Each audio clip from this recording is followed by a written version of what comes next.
A gente vai continuar falando de estruturas de dados no Python.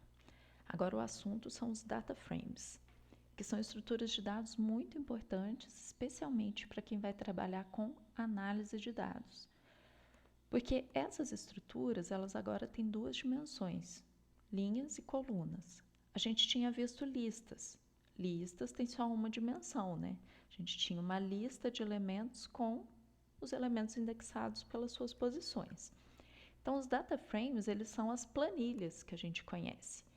E aí essas planilhas têm o quê? As linhas são as nossas observações, que podem ser as pessoas que estão dentro da pesquisa, municípios, estados, empresas. Então, cada linha é uma observação e cada coluna é uma variável.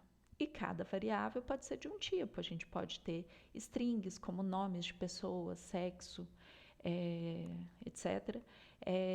Cada variável pode ser inteira, real, então a gente pode ter a idade, o número de filhos, pode ter altura, peso, renda. Então a gente pode ter vários tipos de variáveis. E aí no Python, para a gente lidar com esses conjuntos de dados, a gente tem um pacote muito importante que se chama Pandas. E aí tem muita informação sobre ele no Google. Assim, se você pesquisar no Google, você vai achar muita coisa. Eu vou trabalhar aqui com um exemplo dessa planilha aqui, que é um conjunto de dados de 2017 do IMRS, que são dados de Minas Gerais, o Índice Mineiro de Responsabilidade. E aí, essas informações aqui são vindas do IBGE, são informações municipais. E aí, vejam aquilo que eu comentei, ó. Cada linha é um município, daí eu tenho aqui o código do município do IBGE, o nome do município, o código da mesorregião, o nome da mesorregião que cada município pertence, microrregião, a população desse município, a área. E aí tem várias variáveis aqui que a gente pode ter, ó. E aí, ao longo dos exemplos, eu vou deixar um arquivo que especifica quais são essas variáveis. Então, tem várias variáveis referentes ao município, né? Coisas de esgoto, de saúde, de informações escolares, taxa de homicídio. E aí também eu peguei informações do IBGE sobre produção agrícola. Então, milhares de dúzias de ovos que o município produz, quantidade de mel, quantidade de algumas culturas agrícolas, né? Banana, feijão, café, importantes aqui para nossa região. Aí eu chamei aqui de Q quantidade, aí V para valores em reais e A área plantada. Então tem várias informações aqui que eu acabei juntando essas informações para ficar um documento bem rico para a gente poder fazer pesquisas. Só para a gente ter uma ideia aqui, temos 853 municípios, são 854 linhas, porque a primeira é referente aos nomes, né? E aí a gente tem aqui todas as informações, inclusive Varginha está aqui, né? Que está no sul-sudoeste de Minas, na microrregião de Varginha, todas as informações aqui sobre o município de Varginha. Só que a gente não vai olhar para essa planilha assim, a gente vai olhar pelo Python. Então eu vou fechar. Aqui eu deixei os links, que também eu vou disponibilizar com o notebook, que tem a documentação do pacote Pandas. Então, nessa documentação, que é o melhor lugar para a gente olhar como funciona um pacote, eles têm uma documentação muito rica, com todas as funções envolvendo essa estrutura de dados, que são os data frames, e vários exemplos. Então, para quem tiver interesse, isso aqui é muito completo. Então, tem muitas informações aqui. Tirando que no Google vocês podem fazer várias consultas que dá para saber várias coisas também. Mas vamos lá, só para ter uma ideia geral. Então, primeiro, ó, sempre que a gente for trabalhar com pandas, a gente tem que carregar essa célula aqui. Então, com isso, a gente vai importar o pacote pandas, que aí é útil para trabalhar com data frames, além de trabalhar com séries temporais, dados em painel, etc. Aqui a gente vai ver os data frames. E aí a gente importa esse pacote pandas, só que a gente vai chamar ele de PD, porque toda hora a gente precisa chamar esse pacote. E aí eu teria que ficar escrevendo pandas, ponto, e a função que eu quero. Aí, para simplificar, todo mundo chama o pandas de PD. Aí, isso tem que ser definido aqui. E aí, como que a gente vai carregar o nosso arquivo de dados? Esse arquivo de dados, ele pode ser carregado dependendo do formato que está salvo o nosso arquivo. No meu exemplo, ele está salvo como CSV. É um tipo de arquivo muito utilizado, que é um arquivo leve, que aí não tem tantas formatações como o XLS, mas é muito usado para isso, né, para carregar dados. E aí, para simplificar, para ajudar vocês, o que eu fiz é deixar esse arquivo salvo no meu site. Então, o link é esse aqui. E aí, eu tive que colocar essa codificação aqui, esse tipo de codificação, que tem vários tipos também, que é porque o nosso conjunto de dados tem vários acentos, né? Os nomes das cidades, das mesorregiões e tal. E aí, a gente precisa de algum tipo de decodificação para poder ler essas informações, né, esses acentos. Então, isso aqui facilita para a gente. E aí, eu vou salvar na variável que eu chamei de dados. Eu podia chamar de qualquer coisa.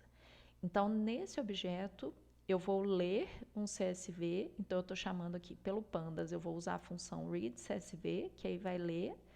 E olha aqui, quando eu repouso o mouse, ele aparece todas as opções que eu posso usar dessa função read CSV. Eu estou só usando aqui o nome do arquivo, né, o caminho que ele está, e a codificação. Mas eu tinha várias opções, e aí, quem tiver interesse, como eu falei, basta ir na documentação para entender todas essas opções. Mas aí eu já deixei pronto aqui para facilitar, e aí o conjunto de dados está carregado. Eu deixei aqui algumas opções, caso a gente queira identificar os municípios, e aí essas coisas é para quem tiver interesse. Eu deixei comentado aqui, e aí quem quiser é só tirar o comentário e ver como que fica diferente. Mas eu vou deixar desse jeito aqui, o jeito mais simples, e aqui também eu deixei comentado como que a gente pode fazer caso a gente queira carregar um conjunto de dados que não esteja num link, assim como eu fiz, mas um arquivo que esteja salvo no computador.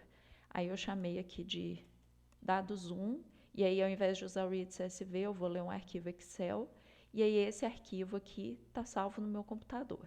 Então, só para vocês terem uma ideia o que eu teria que fazer antes de carregar esse comando aqui, eu teria que vir aqui nessa pastinha, vir aqui, fazer o upload. Aí, na minha pasta aqui onde está salvo o arquivo que eu quero carregar, eu carrego ele. Aí, ele aparece aqui, posso fechar. E aí, quando eu executo isso aqui, como não apareceu nada, quer dizer que o conjunto de dados foi carregado. Daqui a pouco eu falo mais sobre isso. Aí algumas coisas que a gente pode fazer com esse conjunto de dados, né? Então, carreguei ele aqui. Aí algumas coisas básicas. Quando eu escrevo dados aqui, que o Python já está reconhecendo, eu poderia carregar isso aqui. Ele mostraria para mim o que foi lido. Ó, o conjunto de dados inteiro, que ele não mostra tudo, porque é muito grande, mas ele fala que tem 853 linhas e 70 colunas, que são as variáveis. Então, são os 853 municípios e 70 colunas. Então, o conjunto de dados está todo lido aqui, ó. Eu não preciso abrir a planilha, está tudo aqui. Só que ver desse jeito não é muito bom, né? Para a gente ter uma ideia se o conjunto de dados está carregado corretamente, eu vou usar essa função head, escrito dessa forma aqui. Quando eu carrego, ele mostra para mim as 5 primeiras linhas do conjunto de dados. Então, head é como se fosse o início do meu conjunto de dados. Então, ele mostra as 5 primeiras linhas. Lembrando que o Python começa do 0. Então, do 0 até o 4. Então, esses são os 5 primeiros municípios do conjunto de dados. Então, eu vejo aqui só para ver se está tudo ok. E, da mesma forma, eu poderia ver o final do conjunto de dados, usando a função tail. Olha lá, os últimos municípios são esses aqui. Só que eu também posso especificar. Por exemplo, eu quero ver os 3 primeiros. Então, ele mostra para mim os 3 primeiros. Ou eu poderia querer ver os 10 primeiros. Então, isso aqui, cada um escolhe. O padrão é mostrar os 5 primeiros. Então, ok, isso aqui é um jeito de eu dar uma visualizada no conjunto de dados. Que, na verdade, eu coloquei o comentário aqui embaixo, né? O dados.head era referente a isso aqui. Aqui em cima, na verdade, o que eu queria fazer, que era mostrar as variáveis do data frame, é usando a função columns, que aí não precisa do parênteses para essa função. E aí ela mostra para mim todas as variáveis que tem no data frame. Então, isso aqui é interessante para a gente ter uma ideia geral aqui, quais variáveis que eu tenho aqui salvas nesse conjunto de dados. Então, a gente já conseguiu ver duas coisas bem básicas e bem interessantes. Outra coisa que a gente pode ter interesse em saber é qual a dimensão desse data frame, quantas linhas e quantas colunas ele possui. Então, se eu escrever de novo, dados, ponto. Quando eu faço isso aqui, gente, ponto, ele já me mostra tudo que é possível obter para esse conjunto de dados. Então, já dá uma dica aí de coisas que eu posso fazer com data frame. Vocês podem ir testando algumas coisas aí.